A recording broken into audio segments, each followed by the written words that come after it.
Before we begin this episode, please allow me to read you a quick trigger warning. We at Queer Pressure Podcast want to give you a heads up about any content that might make you feel uncomfortable so we can all have a groovy time. The following episode contains mentions of homophobia, homophobic language, crass language, coming out of the closet, and blackmail. If you find any of these topics unsuitable, feel free to turn this episode off immediately and walk away. As for the rest of you, welcome aboard.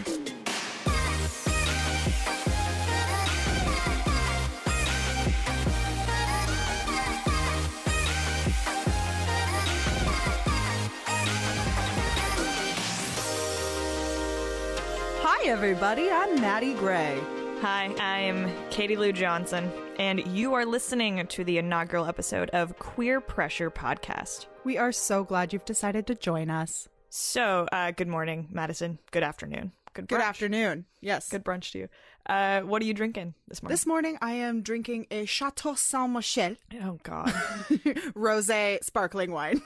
She tried to say it like it's fancy, but that's from our hometown. Yeah, it's just from Eastern Washington. What are you drinking this morning, Catherine? It's the morning, so clearly I am drinking 3 drinks, water, coffee, and a claw-mosa. A claw-mosa, you say? Oh, thank you for asking. Mango White Claw with a touch of orange juice and a fancy pink champagne glass I got from IKEA. That sounds delicious and Thank you. so classy. You know, you didn't have to say it, but I did need to hear it. I have a question for you. Yes, I may have an answer. Who are you crushing on at the moment, pop culture-wise? See, I feel like you're going to want to answer this first because our answer might be the same. I 100% know it's not going to be the same. Really? Who are you pop culture crushing on right now?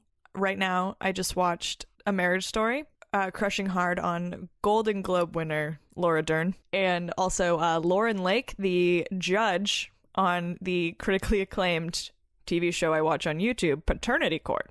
Ooh, very good. I know that that's not who you're crushing on at the moment. Absolutely not. My brain went a completely different direction. My current celebrity crush is a musician. Harry Styles? No. That's my son. I know. But I don't want to like fork him, but I do want to look at him a lot. That's my son. Funny you should bring up Hazard Styles. Why is that? I did something a little silly with this movie we watched.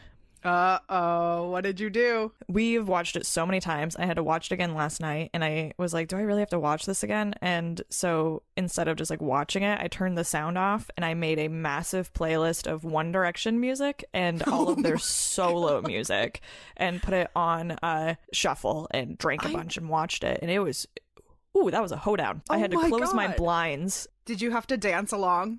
I had to. Oh. It was with me. Anyways, hello, welcome to our first episode. So, Catherine, do you want to tell everybody why it is we're doing this podcast at all? Yeah, we'll try to keep it brief. We'll get to the movie, but since it is the first episode, the reason we are doing this podcast, Madison and I wanted to mount a new podcast. We were working on one for the last couple of years and felt it ran its course and wanted to do something new. And we're thinking about a new idea for a long time. And one drunken night, I started thinking about myself, and we both identify as queer. I identify as a straight up lesbian. And I am a pansexual lady. And we've been best friends for the last 10 years, and we grew up in a very small, well, it's not small. The politics are small. A small town in Eastern Washington, which is that region is better known as the Great State of Liberty. There's a lot of baggage that comes with growing up in a place like that as a young queer person. And I was an evangelical Christian. The purity ring hung heavy on my ring finger for most of my life. I came totally out of the closet when I was 22, I think. Yeah.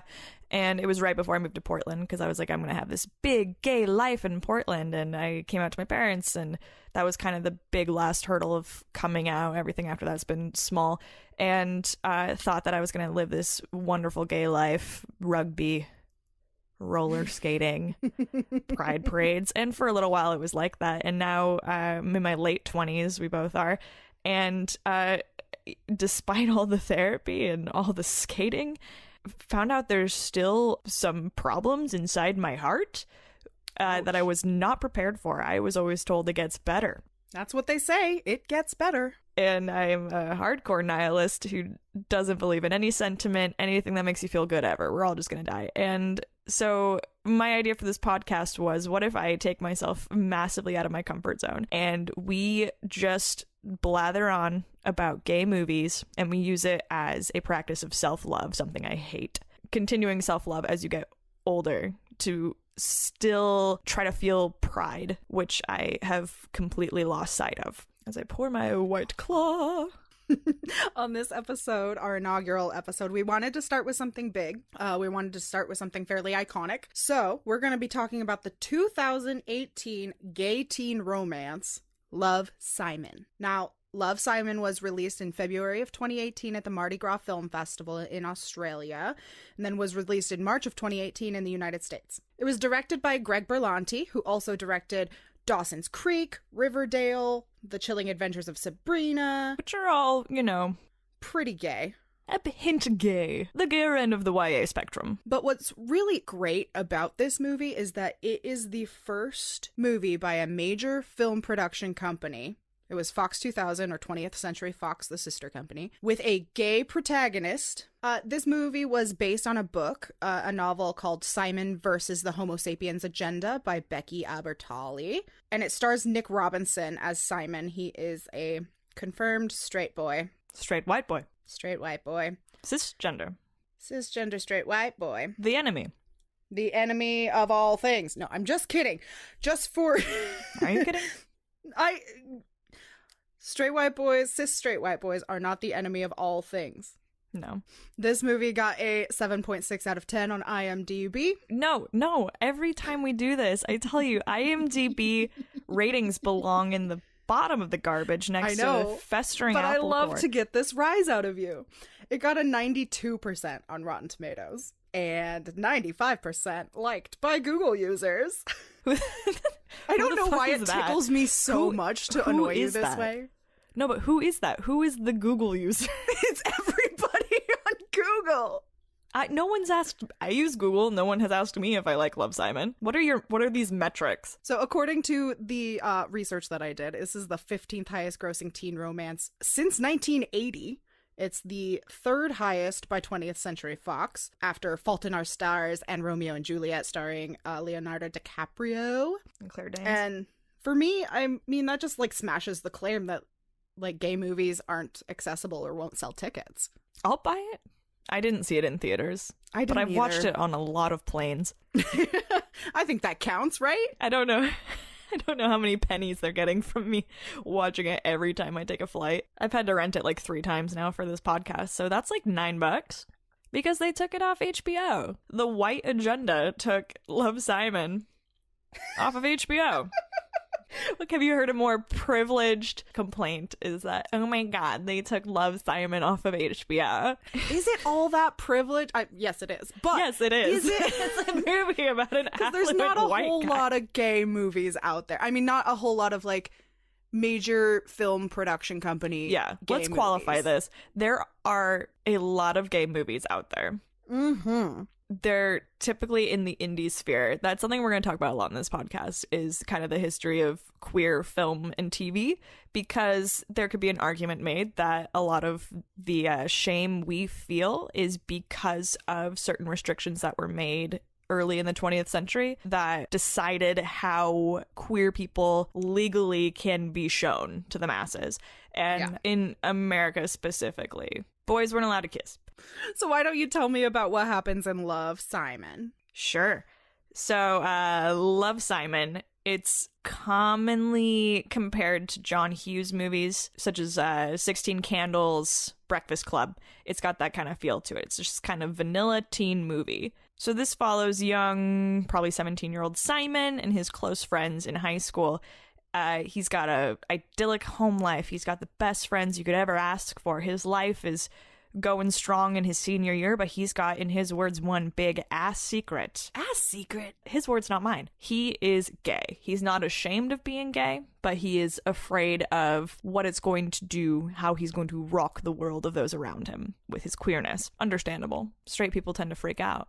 He has not come out to anybody in his life. They have a website similar to, I think it was called Yik Yak. You remember that?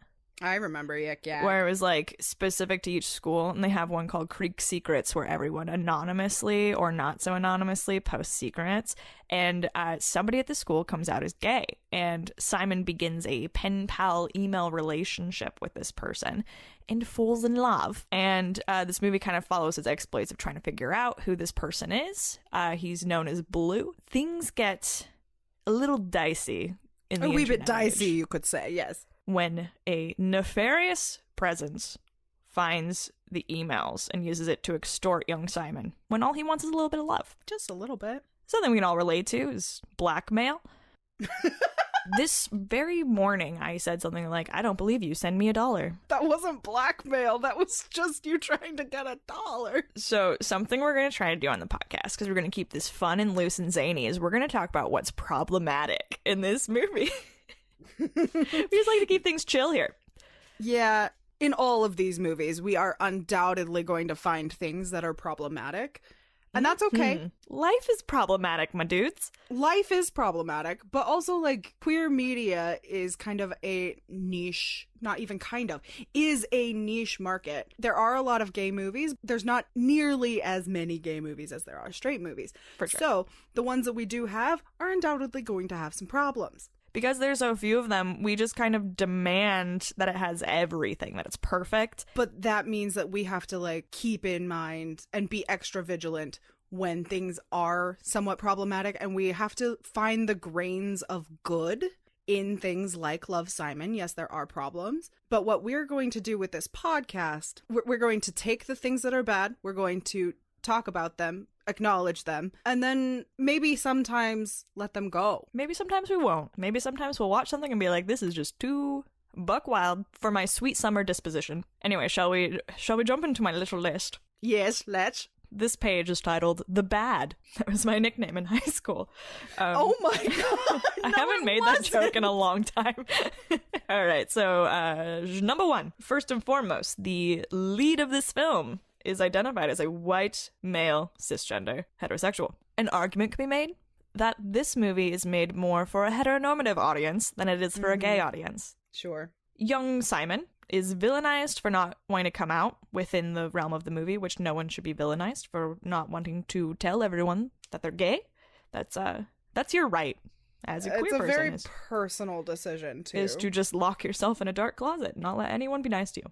That's my right. In the context of the film, in the plot of the film, young Simon forces his boyfriend out of the closet with an ultimatum, which is a tad rude. More than a tad, but there is a queer person of color character that would probably be a more interesting movie, but no. Yeah, we probably must be a better protagonist, to be honest. But we must watch young, strapping, affable white Simon, because movie. And the last on my list is that there are other queer movies about high school individuals that perhaps tell the story better. In all the ways I just listed, don't have those problemos. End of list. That's a pretty long list. It's a long list, but, like, it's not that offensive a list. As far as, like, you know, straight-made queer movies go, that's not as bad as you would expect. I think a lot of those things can be said about every movie. That's for fucking sure. The flip side of that, of why the two of us are still kind of rosy-eyed over Love, Simon, why I can forgive all of those is the straight up just, it's a blockbuster that you can go see with your family and friends that has a queer dude, which doesn't happen. It doesn't. It never happens, especially from somebody like Fox.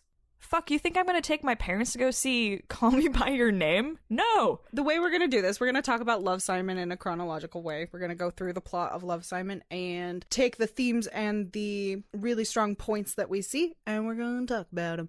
I will admit, so from your bad list, one of the complaints is that it's a vanilla movie. It is a super vanilla movie. Mm-hmm. For me, I don't give a freak. I love vanilla movies. I do too. There's something really wholesome about a classic rom-com. Yeah, and I don't want people to call me basic. I'm really basic. I went to Target yesterday and all I bought was White Claws face masks and orange juice.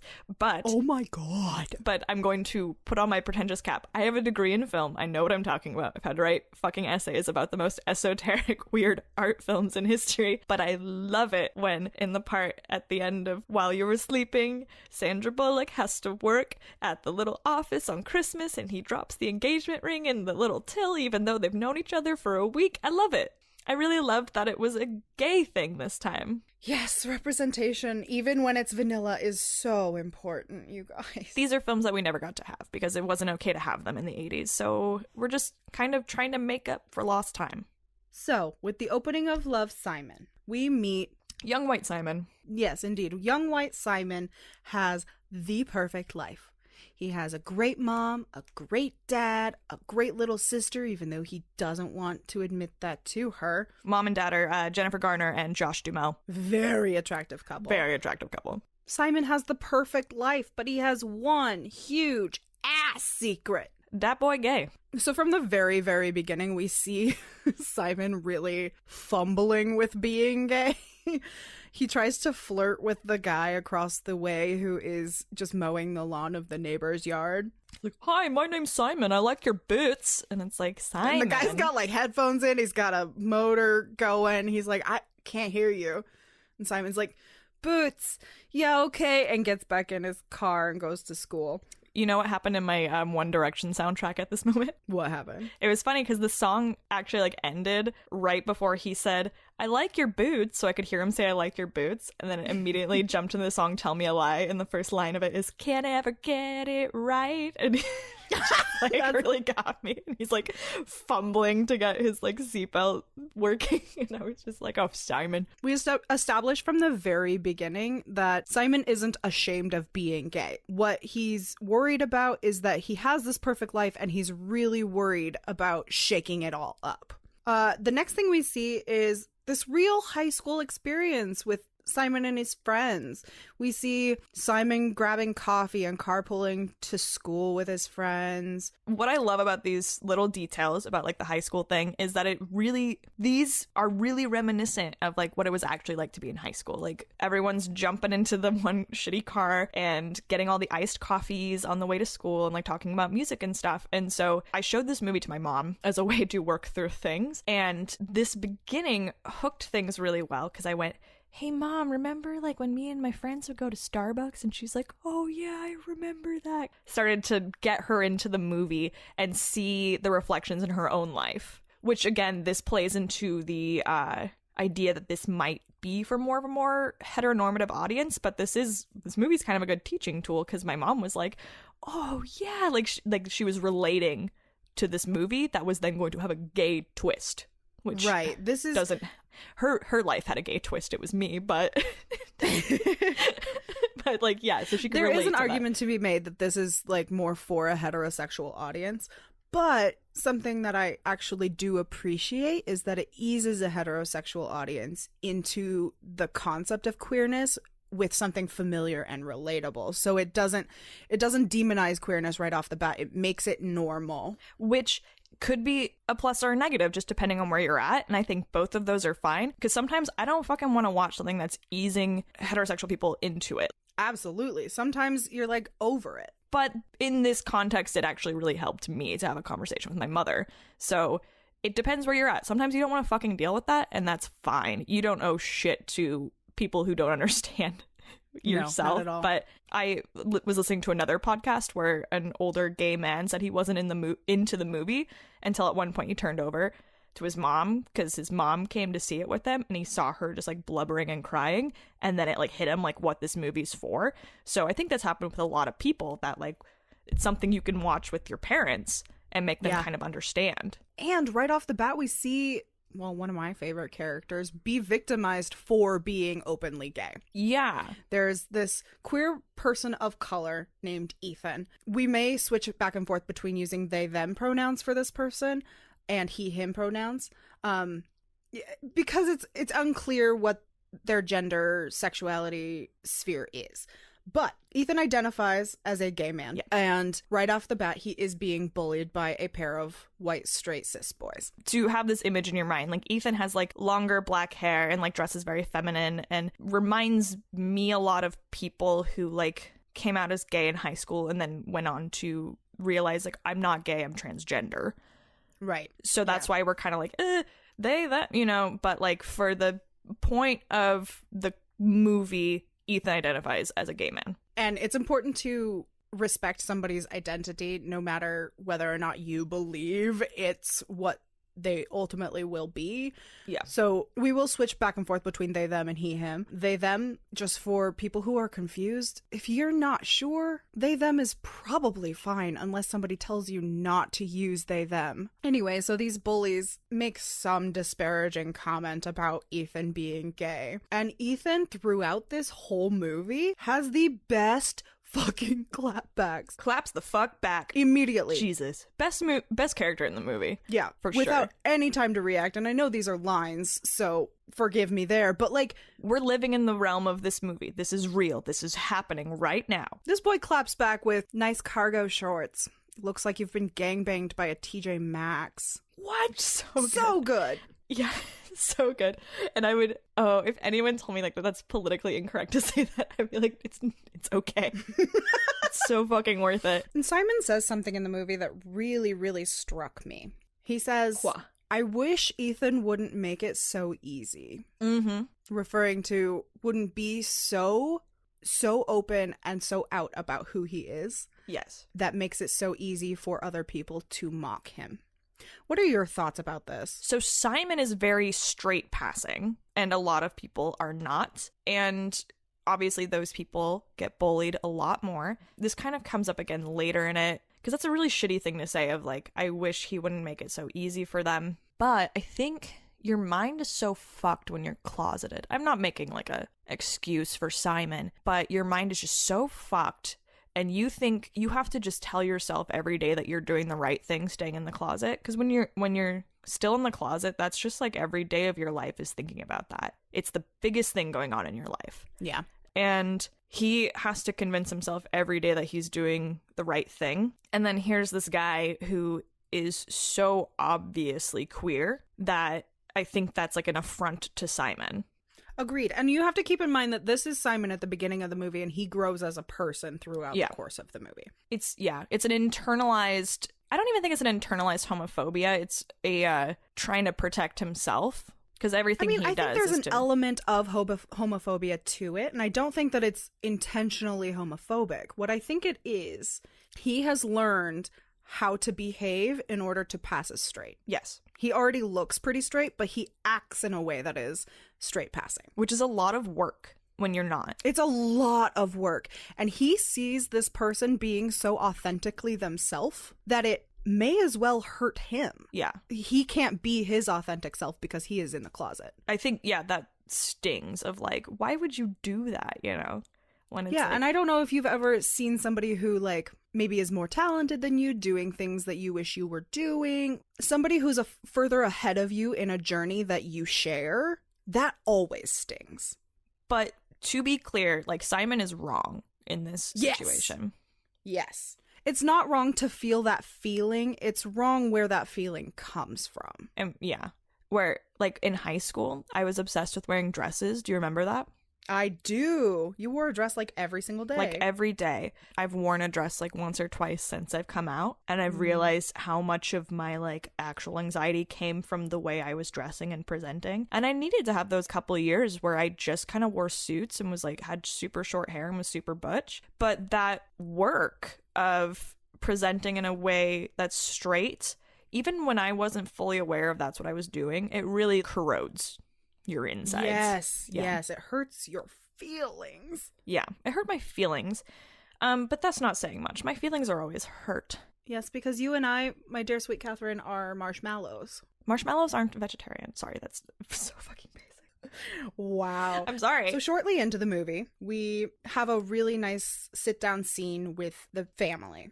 We have everybody sitting down to watch TV while they eat dinner, and his strapping barbarian of a father, Josh Duhamel. He's such a handsome boy. He's so handsome. Oh my God. They sit down to watch The Bachelor, and Dad starts making some insensitive jokes. He starts making some homophobic jokes about the guy who is the Bachelor and how he's so fruity and so gay and is more interested in the host than any of the bachelorettes. And it hurts because sometimes it hits different when you're in the closet. Yeah, it hurts even more when you're in the closet. It slaps different. You have experience in this kind of thing, don't you? Yeah, I was in the closet for a long time.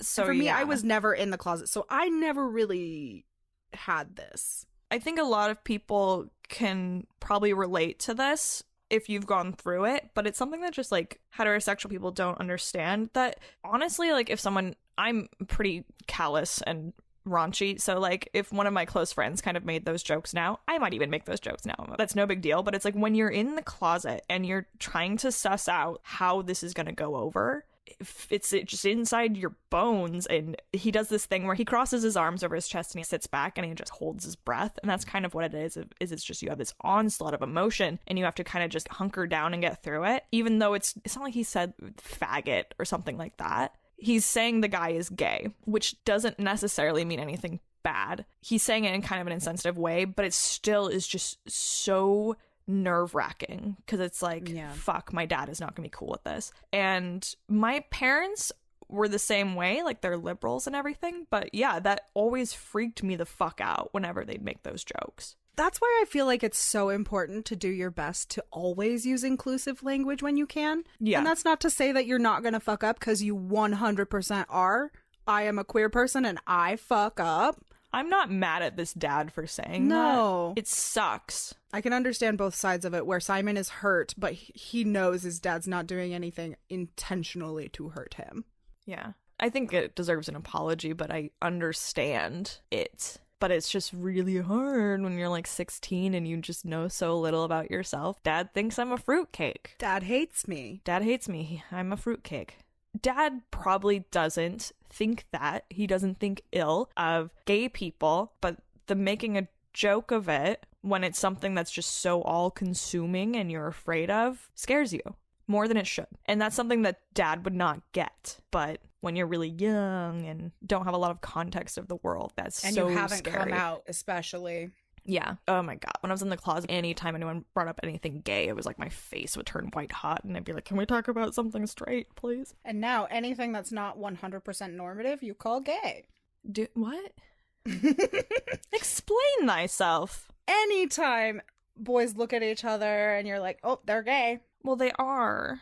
Studies from the Family Acceptance Project show that people who come out in high school have lower rates of depression and anxiety than people who come out later, too. So, like, it's creating a safer environment for somebody to come out using this inclusive language, even when you're not sure your kid is gay or you have no idea whether or not your kid is gay, that makes it easier for them to come out to you if they are. And leaving that space, creating that environment, can lead to a lot better mental health in the future. These new studies that are coming out now, because like the field of queer studies is so juvenile because of, fucking history, AIDS and things. And Nazis and stuff. So it's like, it's really like the epistemology of the closet, which is like the text, like came out in the 90s. So this is a very, very young field compared to like comparative fields such as like feminism. And so no one really knows what they're talking about is what I decided. So if I don't agree with it, I can just be like, well, you don't really know what you're talking about because this field's only 30 years old. So yeah. And I think everyone should take that stance. But these new studies are showing, we've always kind of thought like it's okay to stay in the closet in high school because it's so dangerous and stuff. And it still is very dangerous. People still die. People still get beaten up and harassed. But studies have shown that happens quite often, even when you're not out of the closet. Mm-hmm. And there are certainly emotional benefits to not carrying a lie inside of your body for 22 years. In the story, someone anonymously posts on Creek's Secrets, which is this world's version of Yik Yak. I don't know if anybody else has ever used Yik Yak. I've used Yik Yak. I used Yik Yak to admit to my gay crushes and thought maybe I was asexual for a while because I don't like having sex with men. Anyways, somebody posts on Yik Yak that they're gay. Mm-hmm. And Simon really, really relates to this. So he creates a fake email address and he reaches out to this person who calls himself Blue and starts this pen pal romance with Blue, who is this anonymous boy at school. Simon uses the fake name Jacques because he thinks he's being clever. It's like Simon Says in France is like Jock. So he sets out on this mission to find out who Blue really is. This is like literally the first person he think might reciprocate his feelings in like his whole fucking life. And it's such a uniquely queer experience and it can be so exciting, but it's just so often like doesn't turn out the way you want it to. You know what's extra sweet about it though? What's extra sweet He relates about it, to this person on a human level. There's no shallowness to this because he doesn't know what this person looks like. He can't see his abs.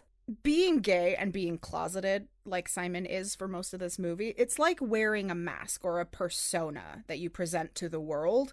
And both Blue and Jacques are using their masks as a tool to explore their true selves in a setting that feels safe, which I really love. But pretty quickly, things kind of come crashing down because there's this fellow called Martin, who happens upon the email exchanges between Simon and Blue. He screenshots them like a big old dickhole and blackmails Simon into hooking him up with his hot friend Abby. Yeah, and when we were first introduced to Martin, we both were like, we know people like this in high school. Like, he's so 100%. perfectly written. And perfectly acted. Oh my god. Not the like more wretched parts of his personality, the blackmail, but just he comes sauntering up trying to hit on one of Simon's friends, and like the way he dresses was like 100% we knew a lot of these people in high school. High school drama boy. That's how he dresses. Yes, exactly. Yeah, that's the whole turning point of this movie, is that when he finds these emails, he thinks of it as a point of blackmail of like, I'm going to tell everyone you're gay unless you help me get your hot friend to be my girlfriend, which is something I was noticing like the last 20 times I was watching this movie, is how little a lot of heterosexual identifying people understand. And that's really clear in the Martin narrative, that he doesn't see this as like fucking evil. Yeah. You know, say this was a heterosexual relationship he found and he was like, I'm going to out this for like whatever reason. Dubious, but not nearly as bad as outing a gay person. And that's something he just can't wrap his head around. He weaponizes Simon's sexuality against him in order to do his own sexual bidding. Ew. Yeah. Ew. Ew. In those words, that's so fucking gross. Next, we have the coolest Halloween high school party of all time. Shit, yeah. We never went to cool parties. No, Catherine and I were goody two-shoes. The only parties we ever went to were cast parties for the plays we were in. Which can get rowdy, apparently, but, like, for some reason... No, all of our cast parties were super wholesome. There might have been, like, some back rubs. That's as naughty as it got. Anyways, the raddest high school party. We've got dudes in Speedos singing songs. We've got beer pong. We've got a dance floor at this... I've never been to a house party where there was a dance floor. There's a pool. But we interact with a young man named Bram. He's dressed as post-presidential Barack Obama. It was really cute. It's really cute. And him and Simon kind of hit it off for a second. Simon starts to think perhaps Bram is Blue, and they're flirting, and like Bram takes his glasses off, and it's cute, and they're singing, and he's getting up his courage. He's like, I'm gonna go tell him that I'm Jock. And then he opens a door, and Bram is making out with a girl dressed as a minion. In all this watching of Love, Simon, we've talked about this a lot, of you, because you got your feelings so hurt by it, because this happens a lot in this movie where he thinks a lot of people are blue and they turn out not to be, and they turn out to be into girls, and you get really sad each time, and it just kind of rolled over me, and I was like, bitch, I've been doing this my whole life. After the party, so Simon's fucking drunk. Leah comes home with Simon, but Leah tries to tell Simon that she's in love with him and has been in love with him for a really long time, and yeah, this is really key. Simon misinterprets this in his drunken state and thinks that she's in love with Nick, who's after Abby. Yeah. So we're saying a lot of names right now. So Leah has been his best friend like his whole life. and she thinks she's in love with Simon, and she says this whole thing that I always, every time we watch it, I get mad about. Of she goes on and on about she wishes she could just get drunk and have fun like everybody else, but she's too special and too weird, and she thinks she's gonna fall in love with somebody so much that it almost wrecks her. And I'm like, you don't know anything about yourself yet. You're a baby. You're a baby. You're definitely going to get to a point that you can just get drunk and have fun, I promise. And you're not going to be someone who thinks you're going to fall in love so hard that it's going to wreck you. That's just your excuse for still holding out for Simon. Mm-hmm. I deluded myself into thinking I was in love with my gay best friends, but that was just because I was really deeply connected to them. That would have been the way I did it too. It would not have been straightforward. It would have been all the ways roundabout. I wish I was like everyone else. I'm just too abnormal. As soon as she lays down to go to sleep, Simon opens his phone to see if he got an email from Blue. Yeah. Which hurt my feelings. It didn't hurt my feelings. I know it didn't hurt your feelings. I was just so mad at Leah. Because I remember feeling like that and just being like, you're not as special as you think you are. She's a baby. She has to figure that out for herself. Yeah, but just to so definitively say, like, I'm different. I will never be like this. It's like, you will. Wait for college. You're going to be just as stupid as everyone else. I think what I hate so much about her is how much of myself I see in her. You have a lot of, like, anger towards Leah, and I think that's because you have a lot of anger towards that part of yourself. Yeah, the reason you're a wallflower is not because you're special, and just go have fun. Please, you're young. Please just go have fun. Just get over it. It's not that you're gonna meet this person and fall so head over heels. It's just that you're scared. Just please go have fun while you're young. You're wasting it by deluding yourself with these things. Just go. Just do it. You're gonna really regret that you didn't have more fun in high school. An interesting thing about Leah is there's a whole like series of books that revolve around this universe of these friends. In the books, in the sequel to this, it's about Leah, and she actually ends up dating Abby, which I didn't know for a long time and always thought she was kind of jealous of Abby because Abby's the friend that, you know, we all have one of these where everyone's in love with them. Abby's the new girl who's super mysterious and super hot. And anywhere you go, someone's asking, can you set me up with this person? You know, like one of those friends. No, leave my hot friend alone, you leave my hot garbage friend alone. bag. Yeah. They go to Waffle House to practice lines because they're all in this play together. But on the way home from the Waffle House, something happens. He comes out to his friend Abby. So some of the context around this is Abby is a new friend. She just showed up this year. She's a transfer versus his other friends that he's known since he was like in elementary school. What's a big deal in this moment is that it's not one of his friends he's known forever. And this comes up later of why didn't he come out to the other friends. It's just sometimes easier to tell these people that are a little more tertiary than the people who are cemented in the middle of your life. And this is the first person he comes out to, besides Blue. One of my first comings outs. Is that the way to say it? Whatever. One of mine was just like this. I was old enough to drink. My cousin works at a winery and I went and I got so sloshed because I was like 21 and she ended up driving me home and I had a friend there with me. Was it you? It was me. Yeah, and you found another way home and she drove me home. And I was really drunk and we started having this conversation and we were parked outside my parents' house and I ended up telling her. And I must have been so fucking sad because I remember her getting out of the car and coming around to my side to give me a hug. So I thought this scene was really good because I was like, that literally happened in my life. And I'm interested how many times that's happened to other people of this moment of just stopping the car and telling this person. But I was really lucky in that sense to have somebody who got out of the car to give me a hug. Told me like my grandpa who's dead.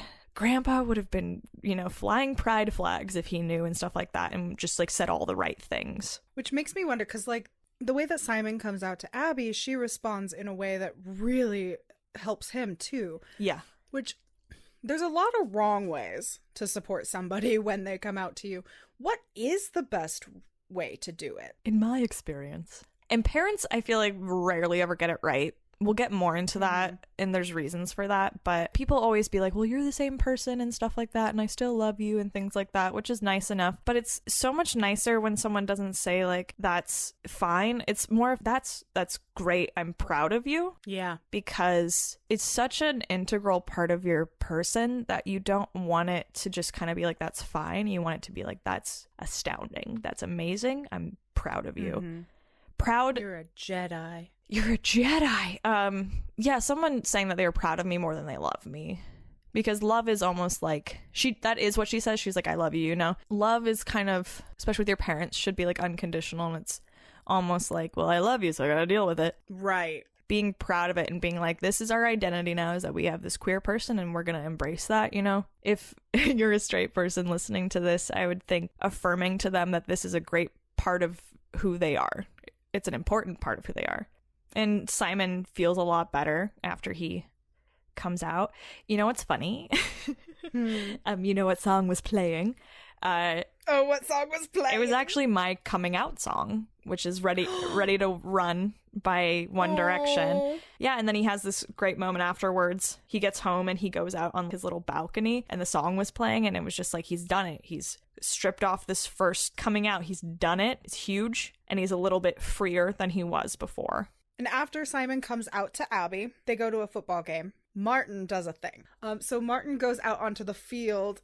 He basically asks Abby to be his girlfriend. In front of the entire school at a football game. In front of the entire school. She turns him down, which good for fucking her. Yeah. She knows herself. He's humiliated. And in response, does a very, very bad thing. He outs Simon. He posts those screenshots of the emails with Blue onto Creek Secrets, their yik yak.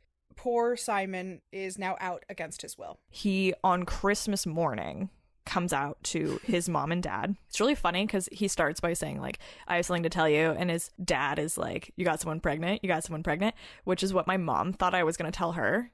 Ugh. She thought I was going to tell her and was like, phew. And I was like, opposite day. Welcome to opposite day. Madison and I have talked a lot about the dad's reaction, and I noticed in this last watching, when he first says I'm gay, his dad's face is so oh fucking shit. And this dad's always joking and he's really sensitive but funny, but his face for a second is like really hurt, not by like, oh, my son's gay, but like, oh shit, how did I not see what this? Have I done? Yeah, and he immediately overcompensates by starting to make a bunch of jokes. And he was like, which girlfriend turned you? Was it this one, this one? And Simon's not here for it. And his little sister, who, you know, snaps at him and says like, Dad, can you not make a joke for once? And he's like, I was just trying to make a joke. And then you can see he's like really hurt, and he gets up and he walks away. A lot of people have dragged him on the internet for, but something that I've learned and try to be more empathetic about as I've gotten older is the other side of coming out, the person you're coming out to, and having a little bit of understanding for them, even though we were just talking about like, this is how you should react. But the person who's coming out usually, hopefully, gets to get ready and listen to One Direction and have a couple mimosas and send an email like I did and be on the phone with best friend and best friend's gay mom while it's happening. But the person who's receiving it, there's no way for them to consent to what is about to happen to them. And in their mind, usually they've had an idea of you since you were born. Like, I've heard people who've like had a baby and they're like, oh, someday I'm gonna walk her down the aisle and stuff. Your mind just goes crazy, and that's heteronormative and it's not fair, but it is. This person has always thought this their whole life. This is how they're trained to think. And suddenly you've changed everything they know about this child of theirs at whatever age. It's been, 16, 17 years for Simon. It was 22 years for me. And that is a lot to take in. Even when they want to give a compassionate response, it can be really hard to know how to react in that moment because they have not prepared for it at all, and you have prepared for it a million times in your mind and been like, this is how I'm going to do it, and this is what I hope they're going to say. And so it kind of makes me understand, while in a perfect world they would say the right thing, it is really hard for them to do that. It can be, because they are not prepared for it. Every parent's going to be that way. Yeah. Like, of course there are going to be some homophobic parents who react poorly just because they're going to react poorly. There's going to be some very supportive people in your life, but some people are just going to say the wrong thing when their intentions are good. It's okay to feel however you feel about it. Just know that, like, this is not, like, coming out is not just an emotional thing for the person coming out. It can also be extremely emotional for the person receiving the news. Even if they're gonna ultimately be cool about it, Yeah. If they're homophobic to you, it's not okay. Like, it's something that me and my parents have worked with, where they are a lot like these people. They're liberal and they're nice and all that, but it has been a learning curve that I've worked on with my mom a lot, and we've had to have a lot of really tough conversations. And it's kind of every year it gets a little easier for me to have these tough conversations with her. Now, as a result of all these emails getting posted about the emails between Blue and Simon being posted, Blue gets spooked. He doesn't want to be outed himself fully. He's come out anonymously, but he's not ready for everybody to know who he is and that he is gay. So he withdraws and he tells Simon he's not ready for this, and he can't do this anymore. And then immediately after, Simon's friends also turn on him because they realize that they've been being manipulated this whole time. Yeah. And I've gone back and forth on how I feel about this a few times. When I get drunk, I'm like, no, fuck them. They don't know how hard it is to come out and the crazy things you do. But then it's also like, if someone had done this to me, it's weird. It's fraught. But a lot of people have that problem with it. Why weren't his friends understanding?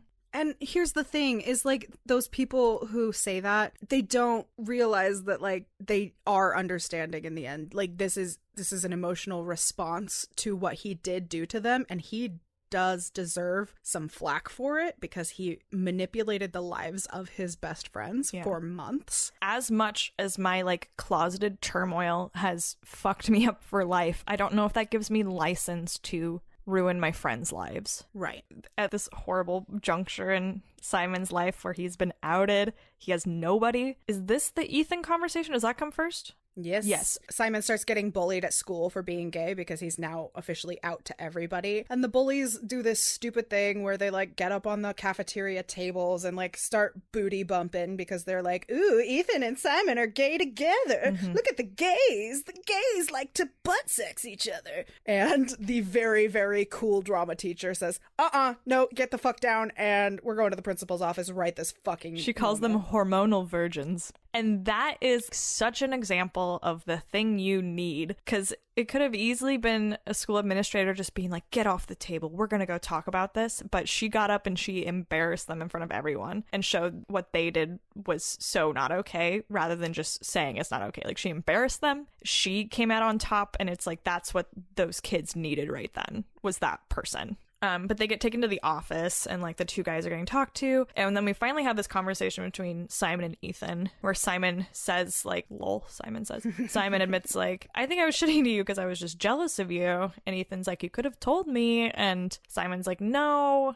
And they kind of realize that even though they're so different types of, like, gays, where Ethan is a lot more flamboyant and feminine and Simon is straight passing, they have this integral thing in common and could have been there for each other. And Simon even says, like, it's always come so easy to you. And Ethan's like, it hasn't been easy to me. I have to go to my grandma's house every Sunday, and my mom says that, like, I have to pretend I'm gay. And, like, even though we assume this mother is pretty... Pretend I'm straight. Or pretend I'm straight. Excusez-moi. Even though we assume this mother is pretty accepting, he says, you should hear the way she talks about all my fake girlfriends. Realize they have a lot more in common than they have different, even though they are from such different backgrounds. Simon apologizes to his friends. They become more understanding. And then comes the ultimatum that we talked about here in the beginning. Simon posts his final correspondence with Blue, this time directly onto Creek's Secrets, telling him to meet him on the Ferris wheel if he's willing to give them a chance.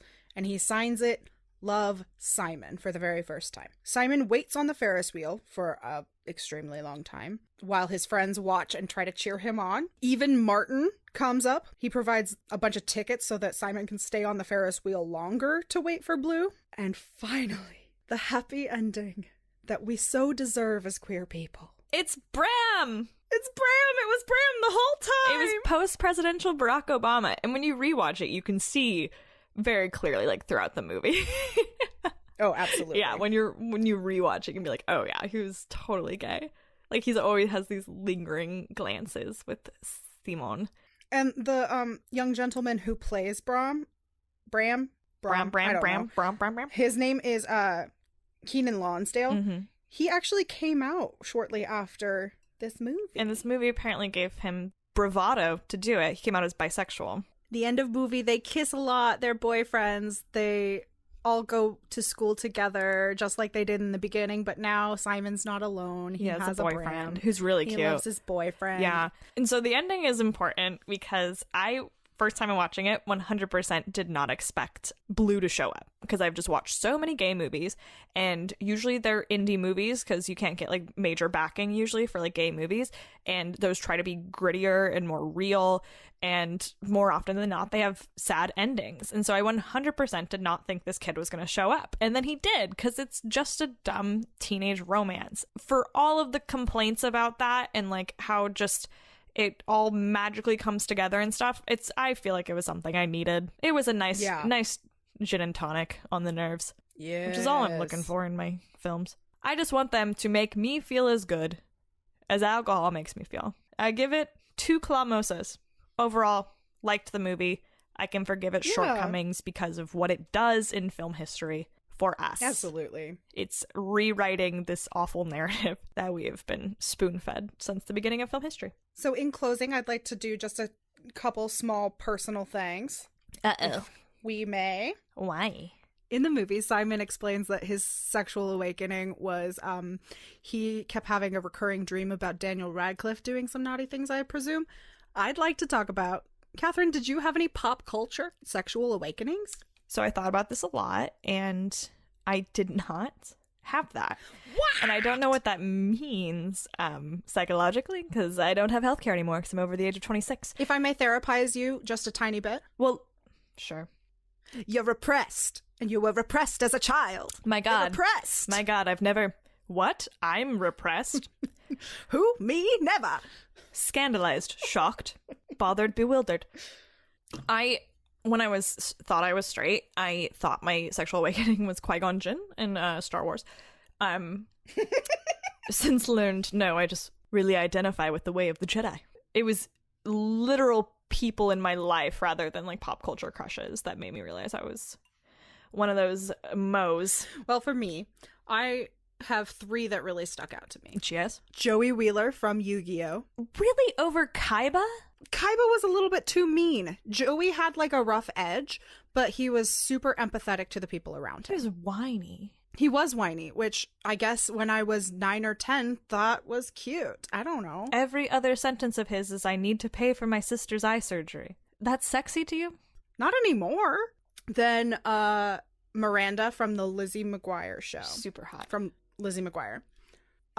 Because she was super strong and overcame an eating disorder in that show. In one episode. Third, Alexa Vega in Spy Kids. In the 5th grade, I had to write a essay about somebody that I admired. An essay. I chose Alexa Vega without even thinking about it. And I wrote about her pretty hair and how cool she was and how I wanted to be just like her. Turns out I just wanted to kiss her shoes. Her shoes? What? I also had to write an essay about someone I admired when I was young. You know who I wrote it about? Jesus? First, I started writing about my pastor, but then I realized I should be writing about Jesus, so I threw it away in the middle of the class and wrote a stellar essay about Jesus, and I got an A+. I was joking, but that's... Freshman year of high school. All right, next question. Next and final question before we sign on off. Yes, let's have it. What would you tell your young gay self in high school? Excuse me, what? What would I tell my young gay self? My young gay self who thought I was a straight Christian? I would tell her to get over it. You're gay. I would tell her there's a reason why you're so sad, and this is it. And there's, as much as it like scares you for your immortal soul, there's so much more fun to be had in the world than what you're learning at church. And you're so skinny. My God. You think you're fat and you're the skinniest you're ever going to be in your fucking life, so enjoy it. As much as we grew up in like a Republican town, I think with the friends I had, you included, like towards the end of high school, I would have been supported and I would have been safe to come out and I would have had a lot more fun. How about you, Matterstein? Something I really struggled with was trusting myself. I knew that I was attracted to boys and I was attracted to girls, but everyone around me tried to convince me that I was not. Right. That I was straight. Probably me. because I was teetotaler. No, not you. I was Bible thump. So for me, like, girls were never an option because I kept trying to convince myself that, like, no, you just really connect with women. Right. Down to the bottom line, I would tell my high school gay self to trust yourself. Stop listening to what everybody else says. Stop being so prone to peer pressure and just listen to yourself for once, you dumb bitch. Sorry. That got really aggressive. I'm sorry. I'm going to say I'm very aggressive with my young self. I fucking hate that bitch. Trust yourself. You know yourself better than anybody else does. And I love you because you're not a dumb bitch. I'm sorry. I'm not there yet. I can't tell my young self I love her. Like, you'll get there. Don't I fucking hate that bitch. We'll get there in this therapy podcast called Queer Pressure. Yeah. This is my therapy. Thanks for listening. Oh, we have one more activity to do. So for Christmas, I got Catherine something very nice. That I hated so fucking much. Yeah, she hates it so much. I got some handmade paper and I cut it into strips and I wrote nice things about Catherine on it. And then I taped them all up and I put it in a small wooden pirate chest. I thought it was a chest full of matchbooks, which I thought was pretty cool. And then the true horror. And in line with what this podcast is, it is going to be our, you know, our practice of self-love, our therapy, our talking through our nihilism about being queer. We have decided together that Catherine's going to read one nice thing about her on every episode until they're gone. Mm-hmm. I've got to open one now. I hate this. Sentiment. I know you. Sentiment is my mortal enemy. Oops, I ripped it. This does not fit with the theme of the podcast very much, but you are not the patron saint of drunk girls is something we say to each other quite often. Which means to say it is not my job to be trying to get this girl into a lift at the end of the night because I think she's too drunk when she's trying to get me to jump in and hook up with her and her boyfriends. I don't have to do it. I can just walk away. But that's a great lesson for everyone. Madison was like, did I not do enough to save this girl? And she was like, you are not the patron saint of drunk girls. And I was like, oh, I needed to hear that. It's not my job to save every drunk girl.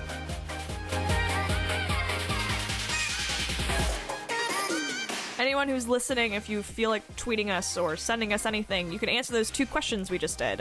What were your sexual awakenings, pop culture-wise? And what would you tell your young gay self? We'd love to hear. You, my friend, have been listening to Queer Pressure and our critical explorations of queer media as a continued practice of self-love with Katie Johnson and Maddie Gray. Leave us a review on iTunes if you like this episode. You have no idea how much it helps us out. You can also follow us on Twitter at QueerPressurePC for podcasts, not for political correctness. I can't words. Hold on. I can't words. I had too much wine. Some of us can still articulate our feelings, though we've had 3 White Claws. Okay, bye.